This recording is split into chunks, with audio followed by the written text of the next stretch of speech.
yarfa'ul azaba 'anil amwat bi du'a'il ahya.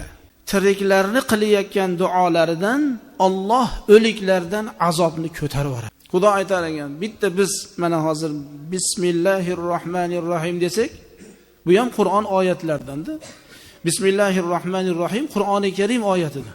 Bu choyimiz, ovqatimiz, taomimiz, yurishimiz, turishimiz, kasbimiz, tijoratimiz, hamma ishimiz shundan boshlanadi. Xudo aytar ekan, agar bir odamni ota-onasi vafot qilib ketgan bo'lsa, bolasi yerli ustida Bismillahirrohmanirrohim deyotgan bo'lsa, shu bolasini aytayotgan bismillah kalimasining hurmatidan otasini va onasini azob qilgani uyataman. Endi qanaqa qilib aytmaysiz? Bizi avlodlarimiz, zurriyotlarimiz shunaqa bo'lishlik kerak ekan. Harakat va sakanotida aytibdilar payg'ambarimiz sollallohu alayhi vasallam. U Bismillahirrohmanirrohim o'zi qisqa, oson va yengil oyat.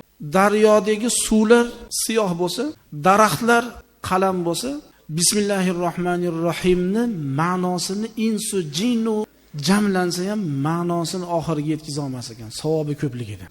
Bizga osonga o'xshaydi bu alhamdulillah. Bismillahirrohmanirrohimni tafsirida 19 ta harf deb tafsir qiladi.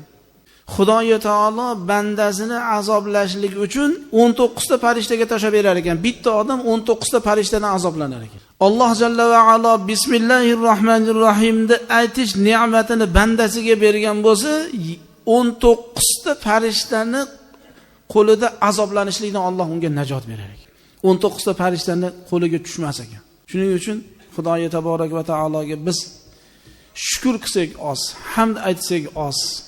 Xudoyim bizga shunaqa bir ko'p ne'matlarni bergan. Xudo bu ne'matlarni qadriga yetib, Allohga hamd aytib, bandaligimizni, ojizligimizni tan olib, Allohga ko'p ibodatlar qilishlikni Xudo nasib qilsin.